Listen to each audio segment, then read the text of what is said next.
Students next हमारा topic आज का जी electrical power and power dissipation in circuits. मतलब अगर हमने एक सर्किट ड्रॉ कर रखा है, सर्किट के अंदर हमने एक बैटरी लगाई, उस बैटरी के साथ हमने सर्किट के अंदर एक रेजिस्टेंस अटैच की। इस रेजिस्टेंस के लगाने पर और सर्किट कंप्लीट करने पर करंट फ्लो करेगा, करंट पावर डिलीवर करेगा, battery power in a sense deliver करेगी। बैटरी कितनी पावर डिलीवर करती है तो उसकी चीज़ को हम सीखते हैं कि पावर डिलीवरिंग किस तरह और किसके इक्वल होगी। सपोज़ हमारे पास यूँ एक सेटअप है, इस सेटअप में यहाँ पर हमने अटैच कर रखी है एक बैटरी पॉजिटिव टर्मिनल, यहाँ पर बैटरी का नेगेटिव टर्मिनल, और यहाँ पर हमने अटैच कर रखी एक रेजिस्टेंस, और हमने चेक करना है इस रेजिस्टेंस के क्रॉस के पावर कितनी है यहाँ पर। तो ये रेजिस्टेंस है R।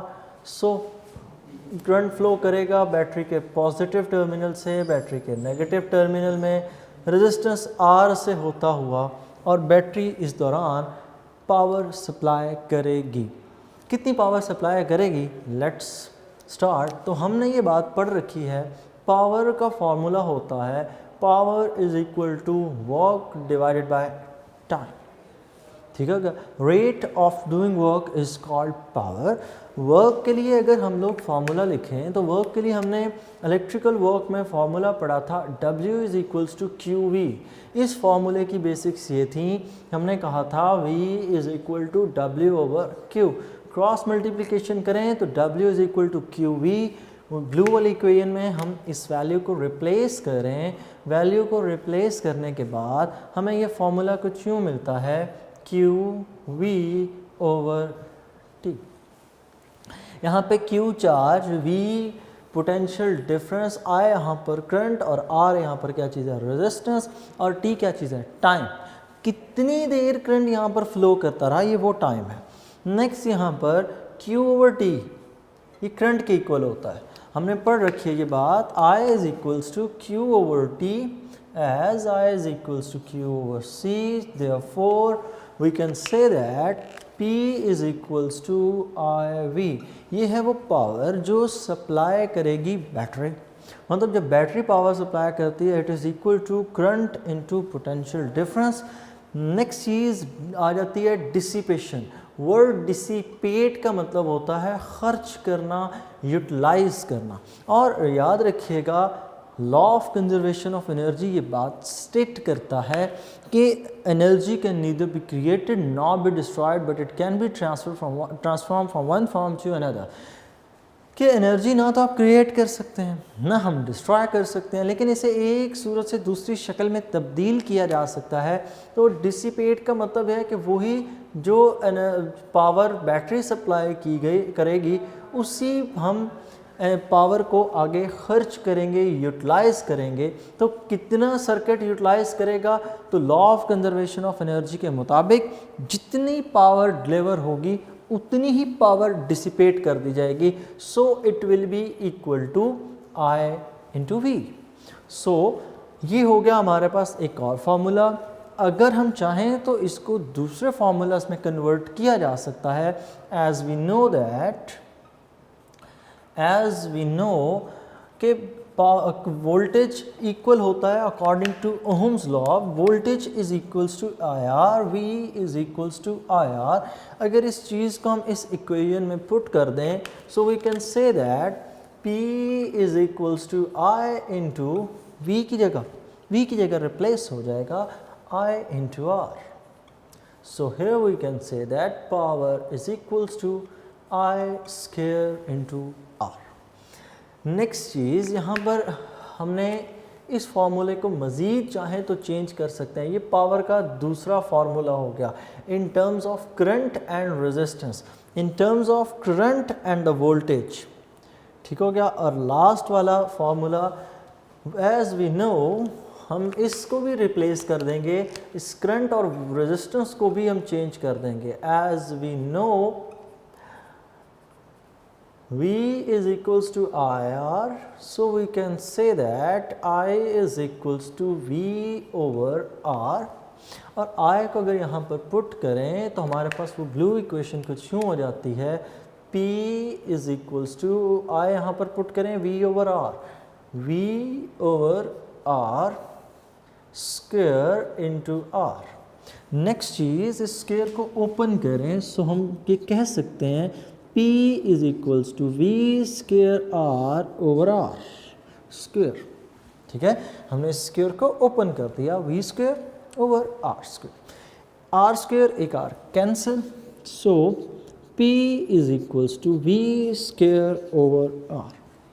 So power is equal to V square over R, ये पावर का तीसरा फॉर्मूला। और यहाँ से अगर हम चाहें तो यूनिट डिफाइन कर सकते हैं, किसी एक भी आप चाहें पैरामीटर को यूज़ करके आप यूनिट डिफाइन कर सकते हैं। यूनिट पावर का वॉट, ठीक है, unit of the power is watt. Watt किसके इक्वल होता है, 1 watt is equal to 1 joule over 1 second. 1 watt is equal to 1 joule over 1 second, 1 watt power. 1 joule, it is the unit of work या energy supplied या energy dissipated. So energy dissipated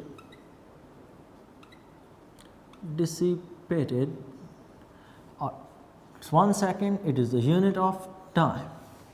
If 1 joule of energy is dissipated in a unit time or 1 second, then power will be equal to 1 watt.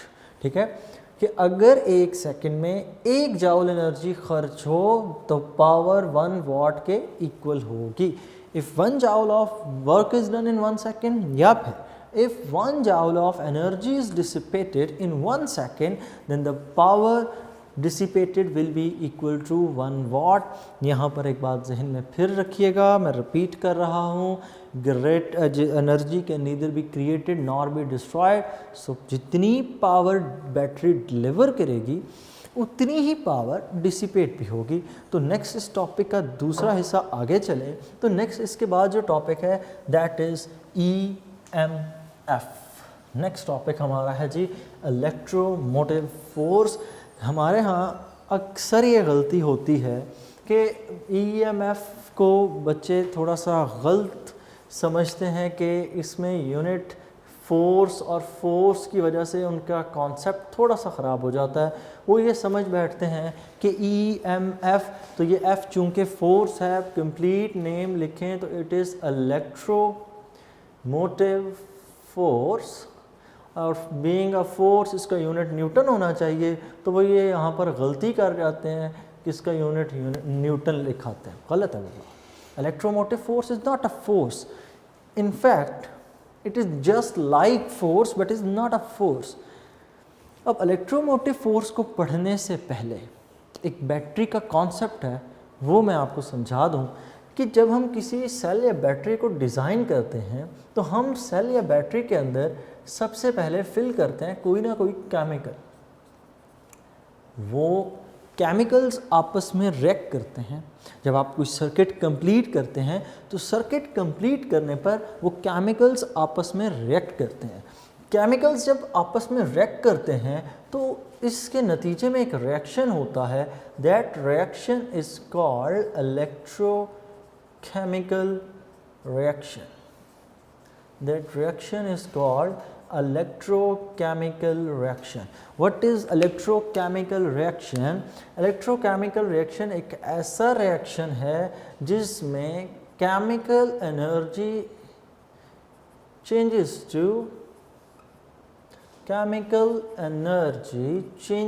into electric energy. Chemical energy changes into electrical energy. So इस तरह के reaction को हम नाम देते हैं electrochemical reaction, कि chemical energy change होती है इलेक्ट्रिकल एनर्जी में। मतलब ये है कि बैटरी के अंदर वो जो रिएक्शन होगा उसके नतीजे में केमिकल्स की एनर्जी कन्वर्ट होगी इलेक्ट्रिकल एनर्जी में, मतलब वो इलेक्ट्रॉन्स को एक पुश प्रोवाइड करेगी जिसकी वजह से इलेक्ट्रॉन सर्किट में रिवॉल्व करना शुरू कर देते हैं। और चूंकि वो पुश प्रोवाइड हो रहा है तो उसी पुश को हम नाम क्या देते हैं, electromotive force. Electro means charges, motive mean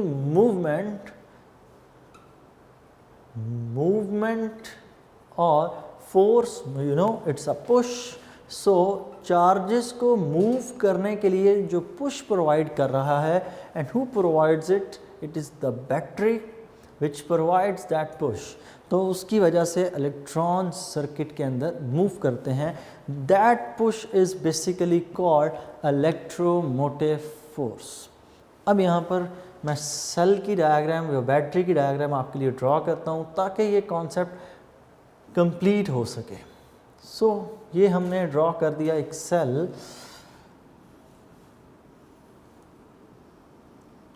और अब इस सेल के अंदर अगर आप ऑब्जर्व करें तो let's say it is the positive terminal, it is the negative terminal. Charges हमेशा पॉजिटिव टर्मिनल से बैटरी के नेगेटिव टर्मिनल पे शिफ्ट होते हैं, और दरमियान में हम उनका पोटेंशियल ड्रॉप करवाने के लिए कोई ना कोई रेजिस्टेंस अप्लाई करते हैं। तो ये हमारे पास कोई आगे रेजिस्टेंस आर, और यूँ चार्जेस बैटरी के हायर पोटेंशियल से किधर शिफ्ट हो जाएंगे, नेगेटिव में। So what is the electromotive force in this case? इस केस के अंदर इलेक्ट्रोमोटिव फोर्स क्या होगी, यहाँ पर केमिकल रिएक्शन होगा, वो जो जिसको हमने कहा था इलेक्ट्रोकेमिकल रिएक्शन। ये यहाँ पर अंदर बैटरी के अंदर केमिकल्स में होगा। केमिकल जब रिएक्ट करेंगे, रिएक्ट करने के नतीजे में वो चार्जेस इस मेटल प्लेट से जंप करेंगे, वो चार्जेस इस मेटल प्लेट से बाहर निकलेंगे। तो बाहर निकलने से पहले बैटरी के आखिरी पॉइंट तक, बैटरी का आखिरी पॉइंट मैं कौन सा कंसिडर कर रहा हूँ, वो सारा हिस्सा जहाँ पर केमिकल है, वो बैटरी के बाहर जो वो आयरन की कोटिंग है ना, या किसी भी मेटालिक कोटिंग है, इस मेटालिक कोटिंग की बात नहीं हो रही। बैटरी के अंदर केमिकल्स की हद तक बात हो रही है। तो केमिकल्स की हद तक जब आप रहेंगे बैटरी की बाउंड्री से पहले तक, तो हम इसे नाम देते हैं इलेक्ट्रोमोटिव फोर्स का। अब क्या होगा, जब ये चार्जेस बैटरी के उस टर्मिनल से एमिट होते हैं तो अपना पोटेंशियल लूज़ कर बैठते हैं। क्यों लूज़ कर बैठते हैं, मतलब यहाँ पर ये है वो वायर, यहाँ पर है वो केमिकल, ये तो दरमियान में थोड़ा सा गैप रह गया। ये असल में क्या चीज़ है, ये वो बैटरी की वॉल है, वो मेटालिक वॉल जिसके अंदर हमने केमिकल को प्रिजर्व रखा हुआ। ये जो पूरे के पूरे सेल की यूँ वॉल है ना, ये वो वॉल मैंने यहाँ पर ड्रॉ की। अब जब चार्जेस बैटरी के अंदर से बाहर वायर में शिफ्ट होने की कोशिश करेंगे, इसके नतीजे में वो अपना पोटेंशियल लूज़ कर बैठेंगे, बिकॉज उन्हें इस वॉल को क्रॉस करने के लिए कुछ ना कुछ तो वर्क करना पड़ेगा। सो यहाँ पर क्या होगा, जो दरमियान वाला पोर्शन है, यहाँ पर उनके पास जो एनर्जी होगी, यहाँ पर जब रिएक्शन के नतीजे में वो चार्जेस के पास एनर्जी ज़्यादा होगी, जब वो बाहर इस वायर पे शिफ्ट होंगे तो ये एनर्जी उनकी कम हो चुकी होगी। ये एनर्जी कम होने की रीज़न फिर सुन लें, इनके दरमियान में ये एक वॉल है जिसको उन्होंने क्रॉस करना है। ये बैटरी की वॉल है असल में। इसको क्रॉस करते वक्त यहाँ पर कुछ ना कुछ वो वर्क करेंगे, और वर्क करने के नतीजे में उनका पोटेंशियल थोड़ा सा कम हो जाता है। यही वजह है कि हम ये बात करते हैं कि EMF is always greater than potential difference और the voltage. EMF is always greater than potential difference. EMF potential difference से ज़्यादा क्यों होता है? क्योंकि जब तक चार्जेस बैटरी के अंदर हैं उन्होंने वर्क नहीं किया, लेकिन जैसे ही उस सेल की, उस बैटरी की वॉल्स को वो क्रॉस करेंगे, उन्हें वर्क करना पड़ेगा। उस वॉल में से गुजरते वक्त कुछ ना कुछ वर्क करना पड़ेगा। क्यों? क्योंकि वो वॉल एक मेटल की बनी है और मेटल में से गुजरते वक्त कुछ ना कुछ रेजिस्टेंस ऑफर होगी। और दूसरी बात, जो केमिकल रिएक्शन जहाँ पर हो रहा है, ये भी ध्यान में रखें कि अगर केमिकल रिएक्शन इस पॉइंट पर हो रहा है, चार्जेस ने हमें सर्किट में इस पॉइंट पर मिलना है। कहने की बात ये है कि ये है ना बैटरी का स्ट्रक्चर, यहाँ पर आपने यूँ अटैच किया, यहाँ कहीं पर केमिकल रिएक्शन हुआ, यहाँ से चार्जेस एमिट हुए, इन चार्जेस ने यहाँ पर पहुँचना है, तो ये डिस्टेंस ट्रैवल करने के लिए भी कुछ ना कुछ तो एनर्जी ज़ाया होगी। इसका मतलब ये हुआ कि बैटरी के अंदर भी एक छोटी सी रेजिस्टेंस है, एक छोटी सी रुकावट है जो चार्जेस की एनर्जी को कम कर रही है। बैटरी की रेजिस्टेंस को हम कुछ अब यूँ ड्रॉ करेंगे कि अब इस लेवल पर, एफएससी लेवल पे जब आप बैटरी का डिटेल सिंबल बनाएंगे तो आप बैटरी का डिटेल सिंबल यूँ बनाएंगे, बैटरी का पॉजिटिव टर्मिनल, ये बैटरी का नेगेटिव टर्मिनल, और बैटरी के पॉजिटिव टर्मिनल के साथ एक छोटी सी रेजिस्टेंस और यूँ सर्किट, छोटी सी रेजिस्टेंस स्मॉल आर इसको। तो यहाँ पर आपको ये बात क्लियर होनी चाहिए कि जब सर्किट की आप बात करेंगे, सर्किट यहाँ से शुरू हो रहा है। ये वॉल किस चीज़ की है? ये जो ओवल वॉल है, ये तो सेल की वॉल है, वो उस बैटरी की वॉल है, जिसका मतलब उस वॉल से बाहर आते वक्त भी चार्जेस अपने पोटेंशियल को लूज़ कर देते हैं। ये रेजिस्टेंस असल में किस चीज़ की है?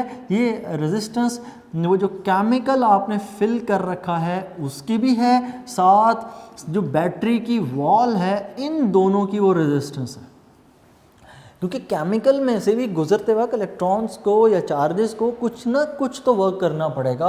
वो छोटा सा वर्क भी करें तो उनकी पावर लॉस होगी, और उनकी पावर कितनी लॉस होगी, it will depend upon the resistance. This resistance R is called internal resistance of the battery. This resistance R is called internal resistance. Internal resistance of the battery, जो battery के अंदर एक छोटी सी, एक minor सी resistance है। ये minor सी resistance किस वजह से है? It is just due to the chemical that is filled inside the battery and due to the wall of the that battery or the cell in which the reaction, the electrochemical reaction is being proceeded, कि जिसके अंदर वो chemical reaction proceed कर रहा है, जिसकी वजह से वो चार्जेस मिल रहे जो करंट के फ्लो की रीज़न बन रहे हैं। नेक्स्ट इस चीज़ को आगे लेकर चलें तो अब हम डिटेल्ड एक डायग्राम बनाते हैं। उस डिटेल्ड डायग्राम के अंदर हम डिस्कस करेंगे कि बैटरी जब अटैच हो किसी रेजिस्टेंस के साथ तो व्हाट विल हैपन। तो बच्चों कुछ यूँ होगा, ये हमारे पास आ गई सेल और बैटरी, ये बैटरी का पॉजिटिव टर्मिनल, ये बैटरी का नेगेटिव टर्मिनल। हमने इसके साथ एक छोटी सी रेजिस्टेंस आर अटैच कर रखी है और यहाँ पर हमने सर्किट के अंदर एक बड़ी रेजिस्टेंस आर भी रखी है। ये सर्किट की बड़ी रेजिस्टेंस आर, ये इस सर्किट के अंदर एक स्मॉलर रेजिस्टेंस आर। और बैटरी का अगर मैंने पोटेंशियल फाइंड करना हो तो बैटरी के लिए हम कुछ यूँ इसको सॉल्व करेंगे कि अगर सर्किट पूरे की बात करूँ तो मैं सर्किट पूरे की बात यूँ करूँगा कि टोटल सर्किट के अंदर EMF will be equal to, EMF is equal to I into R. यही होता है ना, voltage V is equal to I R होता है, EMF भी इसी तरह आई आर के इक्वल होगा। लेकिन नहीं, सर्किट के अंदर कितनी रेजिस्टेंसेस? दो।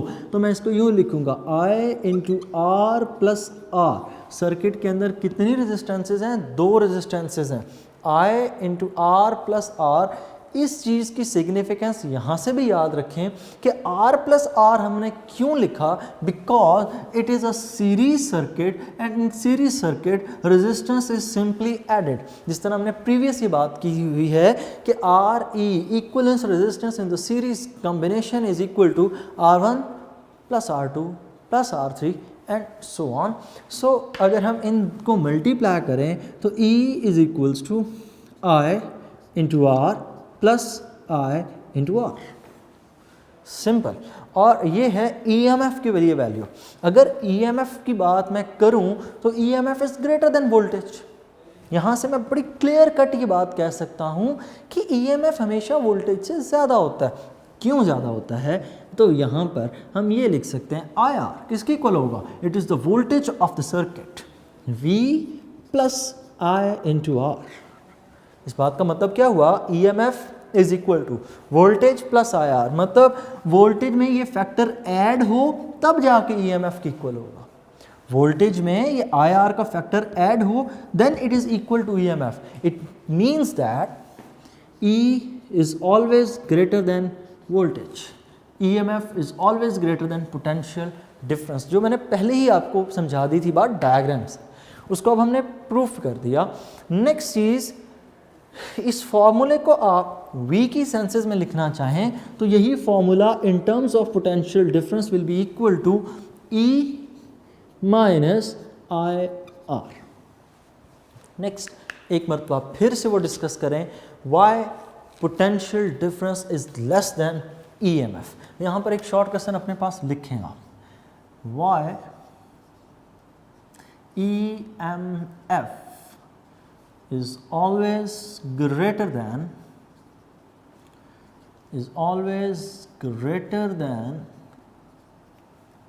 potential difference। EMF potential difference से ग्रेटर क्यों होता है? बिकॉज EMF चार्जेस को मिलने वाली एक रॉ एनर्जी है, एक ख़ास खाम हालत में एनर्जी है।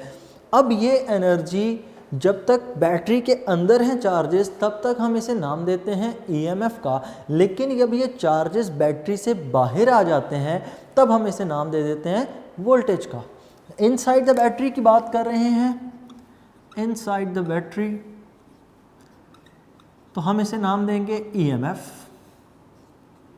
When you are talking about in the circuit, external circuit, then we will refer it as the potential difference or the voltage। ठीक हो गया, ये सर्किट के केस में हो गया। अब बैटरी से सर्किट में जाने के लिए there is a small resistance। वो स्मॉल रेजिस्टेंस किन दो चीज़ों की है? this small resistance is due to, number one, it is due to the fluid, the chemical. Number two, it is due to the wall of the battery। So we can say that कि इस resistance की वजह से जब charges battery से circuit में transfer होंगे, ये बैटरी की वॉल यहाँ से जैसे ही सर्किट में ट्रांसफ़र होंगे पोटेंशियल थोड़ा कम हो जाएगा। ये जो मैंने बनाया ना सोर्स, यहाँ पर है रॉ फॉर्म में एनर्जी, यहाँ पे रॉ फॉर्म के अंदर वो एनर्जी है चार्जेस के पास। इसके आगे जब हम ये स्मॉल बना देते हैं ना R, इसका मतलब dissipation with in battery, dissipation with in battery. और ऑब्वियसली जब यहाँ पे डिसिपेशन हो जाएगी तो सर्किट में एंटर होते वक्त हमें पोटेंशियल हमेशा कम मिलेगा। सो सर्किट के अंदर हमेशा पोटेंशियल कम होता है, पोटेंशियल डिफरेंस कम होता है, EMF हमेशा ज़्यादा होती है। तो अगर हम ये कहें कि EMF is the cause and potential difference is effect. EMF एक कॉज है, EMF is a cause, EMF is a cause and potential difference is its effect। कि EMF एक वजह है और पोटेंशियल डिफरेंस उसी का एक इफेक्ट है। ठीक है, ये बात उसी तरह ही है कि सर्किट के अंदर करंट है, वायर के अंदर करंट फ्लो कर रहा है। करंट क्या चीज़ है? Current I is a cause, और इसके इर्द गिर्द मैग्नेटिक फील्ड प्रोड्यूस हो रहा है। And what is that? That is the effect of the current. Circuit के अंदर, एक वायर के अंदर करंट फ्लो कर रहा है, करंट इज द कॉज, और उसका इफेक्ट क्या है कि वायर का टेम्परेचर इंक्रीज होता चला जा रहा है। तो करंट यहाँ पर क्या होगा, current is the cause and temperature is its effect. Same इसी तरह सर्किट्स के केस में ईएमएफ एक वजह होती है, जबकि पोटेंशियल डिफरेंस उसका इफेक्ट होता है। मतलब सर्किट के अंदर जो पोटेंशियल डिफरेंस प्रोड्यूस होता है, it is due to the effect, it is due to EMF. Circuit के अंदर पोटेंशियल डिफरेंस जो है ये किस वजह से है, it is due to EMF. मतलब ईएमएफ ही पोटेंशियल डिफरेंस को प्रोड्यूस करता है। अगर ईएमएफ ना हो, पोटेंशियल डिफरेंस क्रिएट नहीं हो सकता। सो अब जब इन दोनों टर्म्स को आप डिफाइन करते हैं, पोटेंशियल डिफरेंस और ईएमएफ को, तो यहाँ पर आपने थोड़ा सा इसमें थोड़ा सा डिफरेंस रखना है। कि थोड़ा सा डिफरेंस आपने यूँ रखना है, ईएमएफ को डिफाइन करते वक्त हम ये कहते हैं, ईएमएफ की जब बात होगी तो EMF is a total amount of energy that is supplied by the battery, ठीक है। और potential difference, it is the difference of the energy at higher potential, ये हायर पोटेंशियल और ये लोअर पोटेंशियल, इन दोनों का फ़र्क है। जबकि ईएमएफ इनके दरमियान में है, वो इससे भी ज़्यादा है, ठीक हो गया। So EMF the cause and the potential difference is its effect. फिर सुन लें ईएमएफ का कॉन्सेप्ट एक दफ़ा फिर मैं रिवाइज कर रहा हूँ। ईएमएफ का कॉन्सेप्ट यूँ है कि बैटरी के अंदर केमिकल फिल किया जाता है, वो केमिकल्स आपस में रिएक्ट करते हैं, इस रिएक्शन को नाम दिया जाता है इलेक्ट्रोकेमिकल रिएक्शन। इलेक्ट्रोकेमिकल रिएक्शन के नतीजे में केमिकल एनर्जी चेंज होती है इलेक्ट्रिकल एनर्जी में। ये लिखा हमने, chemical energy changes into electrical energy, और इसके नतीजे में क्या होगा, चार्जेस बैटरी के टर्मिनल से इजेक्ट होते हैं, वह एक टर्मिनल से बाहर निकलेंगे हायर टर्मिनल से और सर्किट में एंटर होंगे। मतलब इस बात का ये कि यहाँ कहीं पर रिएक्शन हुआ बैटरी के अंदर और ये चार्जेस यहाँ से मूव करके बैटरी के इस टर्मिनल पे पहुँचे और यहाँ से बाहर निकले। जैसे ही इस टर्मिनल से निकलेंगे तब वो ईएमएफ नहीं है, तब वो पोटेंशियल डिफरेंस हो जाता है, वो वोल्टेज। जब तक वो बैटरी के अंदर हैं तब तक वो ईएमएफ है। क्यों? क्योंकि जब वो यहाँ से बाहर निकलेंगे तो बैटरी के अंदर एक छोटी सी रेजिस्टेंस है, उस रेजिस्टेंस की वजह क्या है, वो केमिकल फ्लूइड चार्जेस ने उसमें से भी पास करना है। वो वॉल ऑफ द बैटरी भी हो सकती है कि वो बैटरी की दीवार है जिसमें से चार्जेस ने गुजरना है।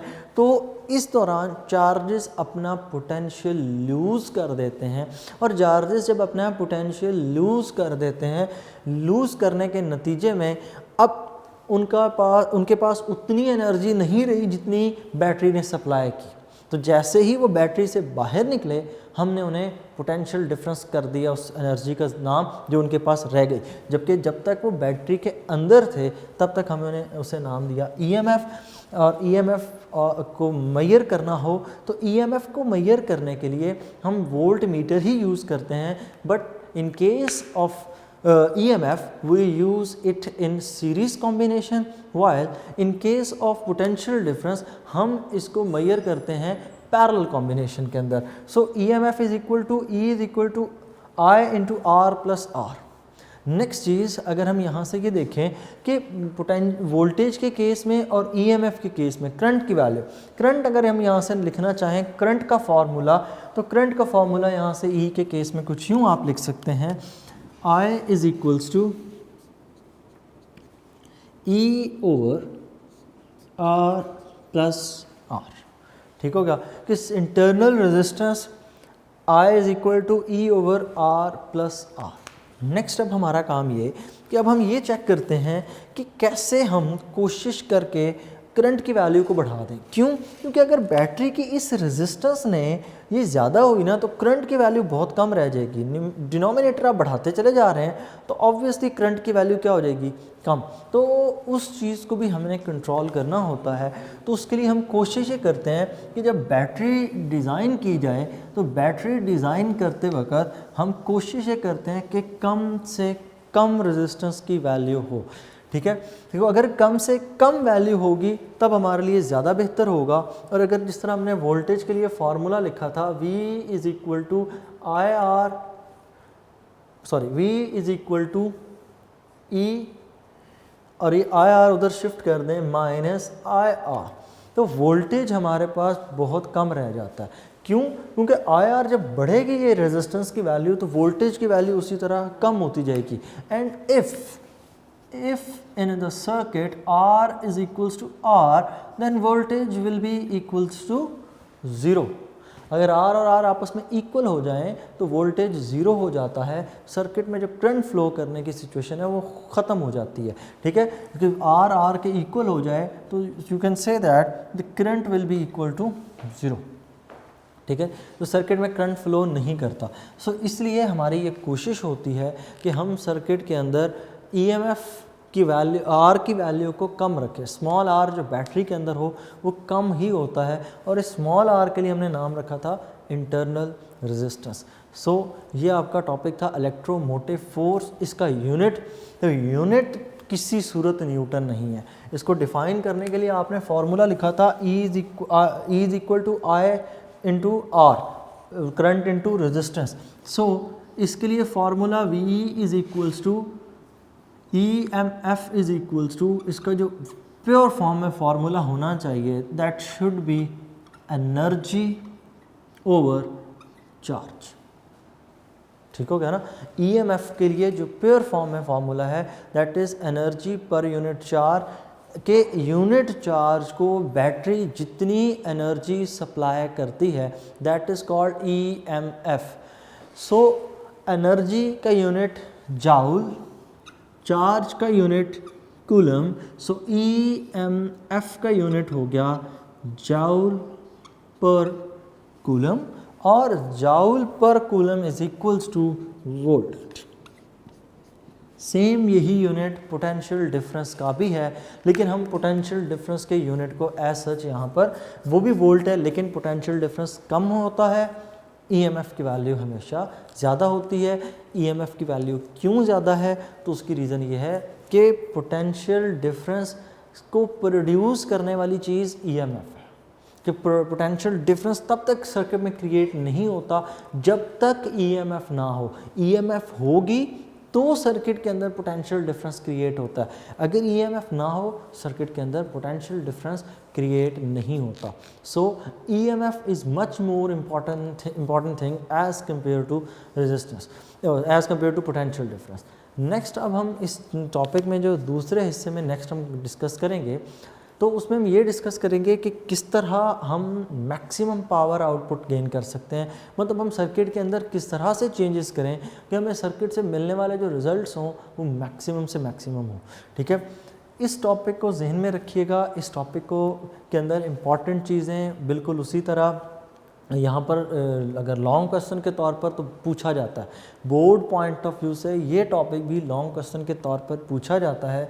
लॉन्ग क्वेश्चन में अगर आए तो सबसे पहले जी डिफाइन करना है electromotive force. It is the raw form of energy that is provided by the battery to the charges by electrochemical reaction. नीचे आप इलेक्ट्रोकेमिकल रिएक्शन को एक्सप्लेन करें, फिर उसके बाद नेक्स्ट वो सारी चीज़ें स्टेप बाय स्टेप एक्सप्लेन करें कि किस तरह से वो इलेक्ट्रोकेमिकल रिएक्शन होता है जिसके नतीजे में इलेक्ट्रिकल एनर्जी बनती है, और वही इलेक्ट्रिकल एनर्जी जब चार्जेस को सप्लाई करती है battery that is called EMF। वो चार्जेस जब बैटरी के टर्मिनल से बाहर निकलते हैं then that is referred as potential difference. The difference between the higher potential and the lower potential, वो पोटेंशियल डिफरेंस हो गया। सो नेक्स्ट आपने इसके अंदर इसके फार्मूला डिस्कस करना है। फार्मूला डिस्कस करते वक्त I is equal to E over R plus R rearrange करें। रीअरेंज करने पर E is equal to I into R plus R, I को मल्टीप्लाई कर दें, E is equal to IR in plus IR, और यहाँ से I इंटू R ये उस सर्किट का पोटेंशियल डिफरेंस। और यहाँ से ये बात करें, यहाँ से हम ये बात कह सकते हैं कि E will always greater then V, और V के लिए भी बेशक फार्मूला लिख लें IR subtract V is equal to E minus IR। So ये हमने ऊपर मेंशन पहले ही कर दिया था, EMF is equal to potential difference.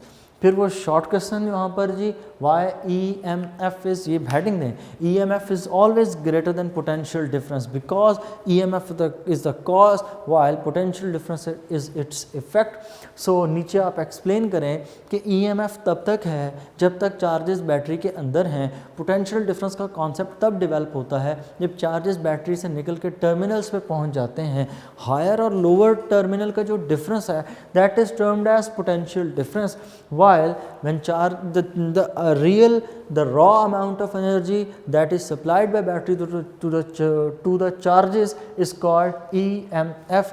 और EMF ज़्यादा क्यों है? बिकॉज चार्जेस ने जब केमिकल और बैटरी की वॉल में से पास करना है तो इस पैसेज के दौरान वो अपनी एनर्जी को थोड़ा बहुत लूज़ करते हैं, और जब वो अपनी एनर्जी को लूज़ करेंगे तो इसके नतीजे में EMF हमेशा पोटेंशियल डिफरेंस से ज़्यादा हो जाएगा। तो ये था आपका टॉपिक, इसको रिवाइज़ करें, याद करें। जितने अच्छे आपके कॉन्सेप्ट्स होंगे उतना ही नेक्स्ट आपको फ़ायदा होगा। सेकेंड ईयर के स्टूडेंट्स, आपको ये पता होना चाहिए कि आपकी ये जो बुक सारी की सारी इलेक्ट्रिकल और इलेक्ट्रॉनिक्स के ऊपर ही बेस करती है। बाद में हम इसका मैग्नेटिक इफेक्ट भी करंट का डिस्कस करते हैं। तो आपके ये कॉन्सेप्ट्स अच्छे होंगे तो ऑब्वियसली आपको आगे ज़्यादा फ़ायदा होगा। ठीक है, तो इसको समझें। इम्पॉर्टेंट टॉपिक ऐसा सच नहीं है, लेकिन कॉन्सेप्चुअल टॉपिक ज़रूर है। ECAT MCAT के हवाले से बहुत इंपॉर्टेंट टॉपिक, ये कॉज इफ़ेक्ट और ये ज़्यादा क्यों कम क्यों, ये चीज़ें पूछी जाती हैं। अल्लाह हाफ़िज़।